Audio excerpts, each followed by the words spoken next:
Bonjour, bonjour à toutes et à tous. Hop, je passe tout de suite ici. Donc moi je m'appelle Florent Guilbard, je suis chez Adobe, je suis consultant solution spécialisé sur Adobe Commerce, donc sur l'ancienne, qu'on pouvait appeler aussi avant Magento. Voilà, maintenant on ne l'appelle plus comme ça. On pourra en reparler un petit peu après. Je vais essayer de présenter très rapidement Adobe, parce que c'est toujours intéressant de savoir ce qu'on fait. Parce qu'on fait énormément de choses. Déjà, on est une très grosse entreprise, 22 000 employés répartis dans 37 pays à travers le monde, presque 40 ans d'existence et un chiffre d'affaires pas loin de 15 milliards de dollars en 2021. On est éditeur de logiciels et c'est ça qui est important et je vais essayer de vous expliquer un petit peu ce qu'on fait. On a 3 gros piliers chez Adobe qui s'appellent des clouds. Le premier, c'est Creative Cloud, dans lequel on va retrouver Photoshop, on va retrouver InDesign, on va retrouver Illustrator. Donc tout ce qui va être création graphique. Après, on va avoir Document Cloud. Ça, c'est tout ce qui va être génération de PDF, création de PDF, modification. Tout ce qui va être aussi signature électronique. Donc avec Sign, qui est un outil qui nous va permettre vraiment de signer les documents électroniquement. Et le troisième, c'est Adobe Experience Cloud, qui nous intéresse aujourd'hui. Parce que dans celui-ci, c'est là où il y a Adobe Commerce. Et dans ce cloud-là, il y a beaucoup de choses. La première chose qu'il faut savoir, quand on regarde ce slide-là, c'est que Content et Commerce sont vraiment au centre de cette expérience cloud. Donc c'est pas moi qui ai fait le slide, c'est vraiment le marketing côté Adobe et qui essaie de mettre en avant ce côté, ok, on fait des sites internet avec AEM, on fait des sites e-commerce avec Adobe Commerce. Et autour de ça, on va avoir plein d'outils qui vont graviter. On va avoir du Data Insight et Audience avec Adobe Analytics, avec Adobe Real-Time CDP, Audience Manager qui vont permettre justement de faire de l'analyse de données, de la segmentation, de la vérification de data. Et après, on va avoir toute la partie Customer Journey qui va vraiment accompagner les internautes, accompagner les e-commerçants, les personnes qui gèrent les sites internet à faire du retargeting, à gérer leur campagne personnalisée, c'est-à-dire l'envoi d'emails qui va vraiment être spécifique en fonction du segment. On va avoir aussi Adobe Marketo Engage pour faire du remarketing et Adobe Workfront pour gérer tout ce qui va être workflow et gestion de projet. Donc ça, c'est pour vous expliquer un petit peu tout ce qu'on est en mesure de faire dans cette Adobe Experience Cloud. Mais aujourd'hui, je vais essayer surtout de vous parler de commerce hybride. Traditionnellement, dans le commerce dans l'e-commerce, il y a 2 choses. Il y a du B2B et il y a du B2C. Ce qu'on remarque en ce moment, c'est que tout ça, c'est un petit peu en train de changer. Il y a beaucoup plus d'acteurs qui sont en train de merger ces 2 commerces-là pour se transformer dans leur plateforme, dans des plateformes hybrides, dans lesquelles, via le même back-office, via le même site e-commerce, ils vont être en mesure de gérer leurs clients, qu'ils soient différents ou non, leur campagne marketing, leurs produits, leurs prix, etc. Et pour ça, on a pas mal d'objectifs. Donc ça, c'est plutôt des objectifs, les vôtres au final. On va avoir des objectifs business et des objectifs qui vont plutôt être digitaux. Les premiers objectifs business, c'est augmenter le chiffre d'affaires. Ensuite, on veut augmenter l'efficacité opérationnelle, c'est-à-dire réduire les coûts. Comment je vais réduire mes coûts? Et après, on va vouloir améliorer l'expérience client. Côté objectifs digitaux, je vais vouloir faire de la croissance en termes de chiffre d'affaires, bien sûr. Et pour ça, je vais vous rechercher à obtenir de nouveaux clients ou de toucher des clients qui étaient existants en leur proposant des nouveaux services, des nouveaux produits, etc. Je vais vouloir automatiser mon processus d'achat, le rendre le plus, processus d'achat manuel, et de l'automatiser le plus possible. Et après, être en mesure de fournir un outil qui va être disponible 24 heures sur 24, 7 jours sur 7. Donc ça, ce sont mes plus gros objectifs en tant qu'entreprise, en tant que marque, en tant que e-commerçant, que j'essaye de faire développer. Mais par rapport à ça, on va rencontrer pas mal de défis. Le premier, c'est l'ère du consommateur. Bon, l'ère du consommateur, ça fait déjà des dizaines d'années qu'on en parle, mais ça, c'est pas mal en train de changer, surtout dans le cadre du B2B, au final, parce que ce qu'il faut savoir, c'est qu'il y a à peu près 73% de toutes les décisions dans le B2B aujourd'hui qui sont prises par des millennials. Donc c'est énorme. Les millennials, c'est un peu nous, je pense. Hein. On a tous des habitudes d'achat. On achète dans le B2C tous les jours. Et quand on veut aller faire du B2B, acheter sur des plateformes de B2B ou acheter sur des plateformes de commerce hybride, on veut retrouver tous ces automatismes-là. Et d'ici 2025, il va y avoir à peu près 80% de toutes les transactions B2B qui vont passer au travers des sites Internet, à travers du numérique. Donc là, il faut vraiment être opérationnel demain si vous voulez vous lancer sur ce commerce hybride. Après, bien sûr, on va avoir la mondialisation, la banalisation, tout ce qui va être problème d'approvisionnement. Avant, c'était facile de dire j'ai ce produit-là, je suis tout seul à le vendre, je peux mettre le prix que je veux, etc., etc. Maintenant, tout ça, c'est en train de changer. Il y a plein de plateformes qui sont sorties. Il y a plein de nouveaux concurrents, ce qu'on appelle des perturbateurs numériques, justement, et qui viennent un peu challenger tout ça. Et par rapport à ces perturbateurs numériques, donc ces concurrents un peu en digital native, ils nous challenge. On peut le voir, par exemple, avec Tesla, quand ils sont arrivés un peu sur le marché de l'automobile. Ils se sont dit, nous, on va vendre des voitures en ligne. On va avoir quelques garages, quelques magasins, bien sûr, sur lesquels on va vendre nos voitures, mais la majorité de nos transactions, on va les faire en ligne. Et on peut le voir en ce moment, toutes les grandes enseignes, tous les grands groupes de constructeurs automobiles font des sites Internet e-commerce, sur lesquels on va pouvoir acheter en B2C et en B2B. Mais il n'y a pas que ça, il y a aussi Amazon. Amazon, on connaît tous le parcours d'achat sur Amazon. Quand ils sont arrivés en 2018 en France avec Amazon Business, donc avec leur offre B2B, ils ont réalisé 1 milliard de chiffre d'affaires la première année. C'est énorme. Ils ont pris tout ce qu'ils avaient appris avec le parcours utilisateur dans le B2C, les fonctionnalités, les fiches produits hyper détaillées. Ils ont mis tout ça et ils ont proposé des produits en plus et des services en plus, Et ils ont fait 1 milliard la première année. Le dernier point, ça va être tout ce qui va être silo et dette technologique. Là, j'invente rien. Vous êtes e-commerçants pour la plupart. Vous savez tous ce que c'est que des dettes technologiques. Il y en a plein de sortes. Hein. Ça peut être, on travaille avec des services différents dans notre entreprise qui vont utiliser des outils différents, etc. Donc là, on va avoir plein de silos. Et on va aussi avoir des dettes techniques parce qu'on va avoir une vieille version d'un outil e-commerce, une vieille version d'un PIM, ou alors parce qu'on vient d'acheter une nouvelle entreprise et du coup, on récupère tout son SI. Et forcément, on récupère les projets un peu homemade qui ont été faits, etc., etc. Donc tout ça, c'est à peu près les défis principaux qu'on rencontre pour essayer de réaliser les objectifs qu'on s'est fixés avant. Et donc, comment on va y répondre ? C'est là où Adobe Commerce intervient. C'est là où on va être en mesure de vous proposer une solution qui va, via la même plateforme, faire du e-commerce B2C, des portails clients B2B, et bien sûr, demain, de la marketplace en B2B, en B2C, faire du D2C, même si vous voulez, etc., etc. On va essayer de faire tout ça avec la plateforme, même back-office, même back-office. On va gérer plusieurs langues différentes, on va gérer plusieurs devises différentes, plusieurs pays différents. Donc si demain, vous voulez aller faire de l'international pour toucher justement des nouvelles régions ou pour créer des nouveaux business, vous pouvez avec la plateforme. C'est un logiciel qui est très customisable. On en reparlera peut-être un petit peu après, mais c'est très apaisé. On fait de l'headless, on fait du PWA, etc., etc. Mais ce qui va être important au final, c'est ce que vous allez faire de cet outil.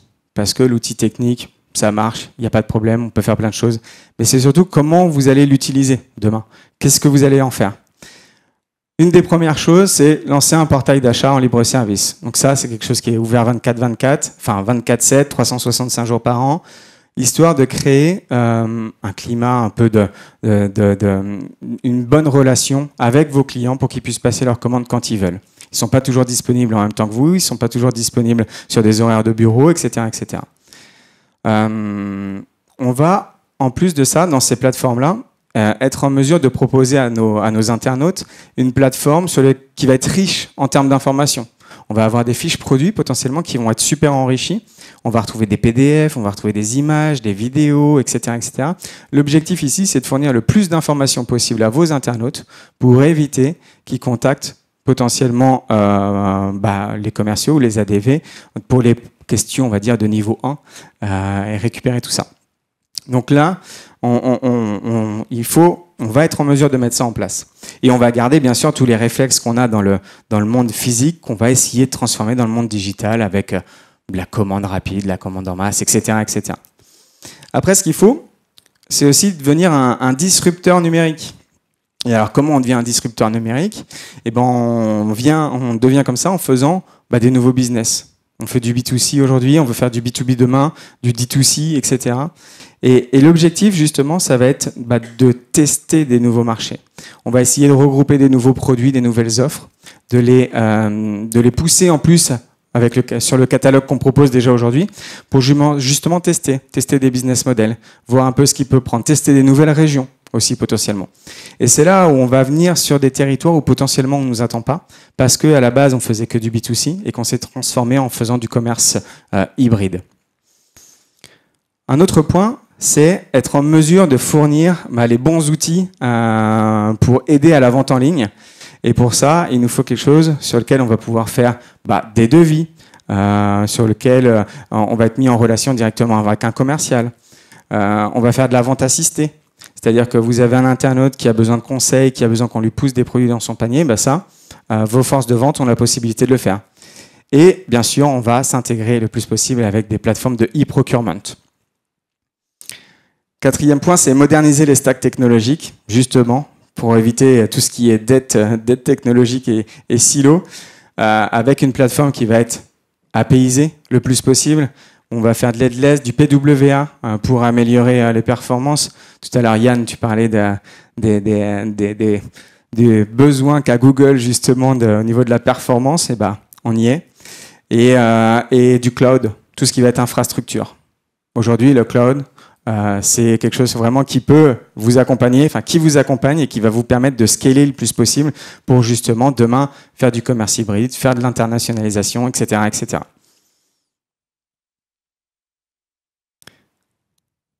Ça marche? Ouais, ça marche.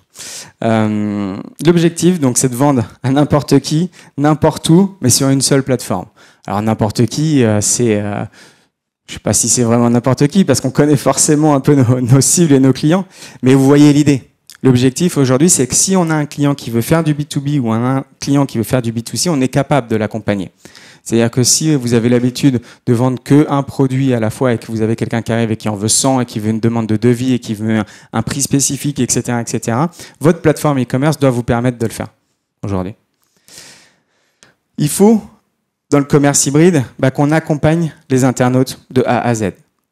Donc dans leur parcours utilisateur, dans leur customer journée, il y a différentes étapes. Il y a la découverte, la recherche, la navigation, les achats, la mise en place, l'exécution et l'engagement. Votre plateforme e-commerce, demain, elle doit répondre à tous ces points-là. C'est-à-dire, je dois pouvoir proposer mes produits, je dois être trouvable sur Google, je dois proposer mes produits sur des belles pages catégories, etc., etc. Après, on a tous les canaux, et c'est là où le site e-commerce doit venir et doit supporter tous ces canaux. À travers le site web, bien sûr, via potentiellement du mobile, une application. Il doit aider aussi vos commerciaux, potentiellement, parce qu'on va avoir une application un site en PWA qui va permettre à vos commerciaux de passer, pas de passer des commandes, mais de suivre justement les commandes des internautes, etc.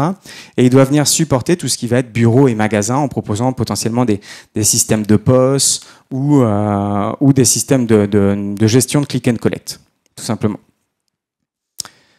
Après, il faut absolument qu'on arrive à connaître nos personas pour pas vendre à n'importe qui. Non, mais nos personas, il y en a plein, il y en a des différents.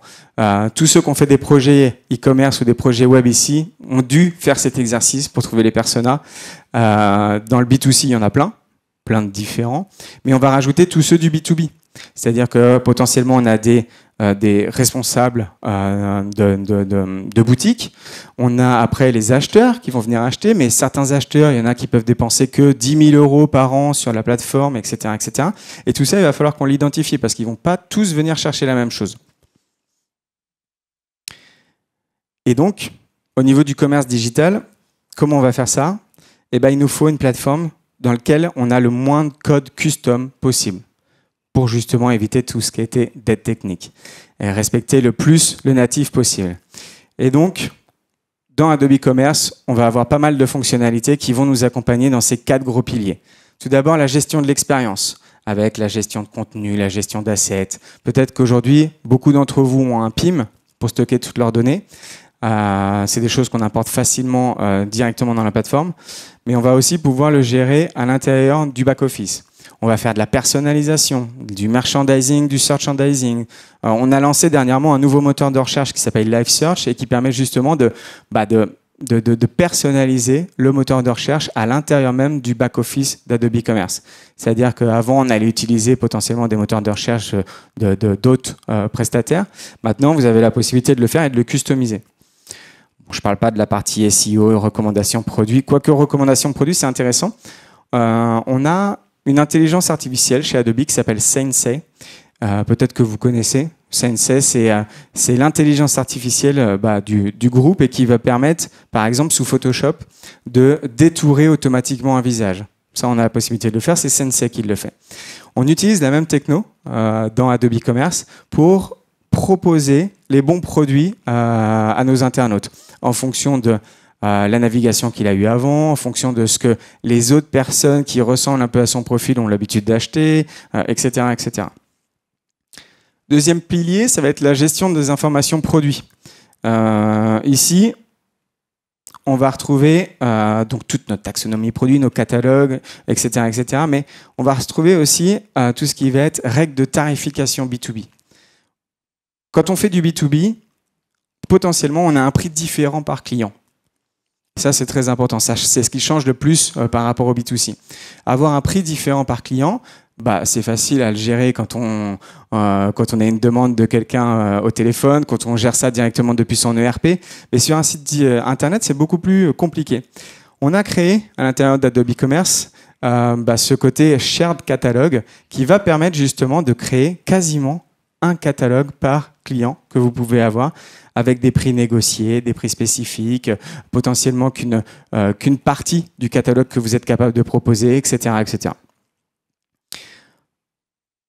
Après, le troisième pilier, c'est la gestion du commerce, où là, j'en ai parlé tout à l'heure, mais on va avoir la gestion multi-magasin, la localisation, le concept de service client qui va directement être intégré dans la plateforme, et le traitement de paiement, on s'intègre avec beaucoup de PSP, ce qui permet justement de pas perdre de temps là-dessus et de pas recréer la roue à chaque fois. Et le quatrième, c'est la gestion des achats et des commandes avec de la demande de devis. Pouvoir faire qu'un de vos personas B2B puisse faire une demande de B2B, une demande de devis, directement depuis la plateforme. C'est-à-dire qu'il voudrait acheter tant de produits, il veut une réduction ou autre, etc. Du fulfillment et de l'entrepôt. Aujourd'hui, on a la possibilité de dire, voilà, mon produit est disponible à tel et tel endroit. Alors, quand tu passes une commande, toi, internaute, tu es à Paris, tu vas te faire livrer par l'entrepôt qui est le plus près de chez toi. Et bien sûr, tout ce qui va être vente assistée, liste de réquisition. Liste de réquisition, c'est très intéressant, c'est pour tout ce qui va être commande un peu redondante. J'ai un exemple que j'aime beaucoup, mais qui n'a rien à voir avec le e-commerce. C'est imaginer que demain, on soit une boulangerie en ligne. Et bien, on a envie de commander, enfin quoi que si, ça pourrait. On a envie de commander toutes les semaines 40 baguettes, 40 pains au chocolat, etc., etc. Et bien là, avec les listes de réquisition, on a juste à créer une fois notre sorte de wish list et qu'on va revenir réutiliser toutes les semaines pour passer commande sans avoir à refaire un parcours d'utilisateur, etc., etc. La wishlist, la commande rapide. La commande rapide, c'est quelque chose qui est très utilisé aussi dans le cadre du B2B. C'est traditionnel, on va dire. C'est le fait d'envoyer ces produits sous format Excel ou sous format CSV pour justement passer des commandes. Parce que c'est comme ça qu'on a toujours travaillé et on veut continuer à travailler comme ça. Mais là, vous pouvez directement uploader votre fichier CSV et passer la commande sur la plateforme. Voilà à peu près ce qu'il y a. Les approbations d'achat aussi, c'est intéressant. J'en parlais tout à l'heure par rapport à nos personas. C'est le fait de dire, OK, toi, mon persona numéro 2, bah, tu as le droit de dépenser que 10 000 euros sur la plateforme par tous les ans ou tous les mois, etc. Ça, on peut mettre des blocages comme ça qui permettent de suivre véritablement bah, nos acteurs du B2B. Tout ça supporté bien sûr donc sur la plateforme avec un modèle de données unifié, une plateforme qui est APIisée, qui a une infrastructure cloud, etc., etc. Mon dernier slide pour essayer de respecter le timing. C'est deux exemples qui me semblent être intéressants de vous présenter. Le premier, c'est Asus. C'est Asus Asie, si je dis pas de bêtises. Et en fait, ils avaient un site e-commerce et ils ont eu envie de proposer justement du commerce hybride pour avoir d'un côté tout le parcours d'achat en B2C sur lequel l'internaute va pouvoir venir configurer son ordinateur, acheter son ordinateur, potentiellement acheter des produits en mode cross-sell parce qu'il a besoin d'un sac, d'une souris, etc. Mais ils ont aussi touché tout le marché B2B en laissant la possibilité aux pros de venir acheter sur le même site internet les mêmes produits ou d'autres produits aussi en plus à des prix différents, ce qui leur a permis après de s'intégrer dans des plateformes de e-procurement pour être connectés directement avec les ERP de ces professionnels-là. Grâce à ça, ils ont augmenté leur chiffre d'affaires de 56%, ce qui est quand même incroyable. Le deuxième exemple qu'on a, c'est United Wells. Pas forcément très connu, c'est un regroupement de 6 marques de vélos. Dedans, il y a Eufy Bikes, il y a Batch, il y a Buzz, il y en a plusieurs.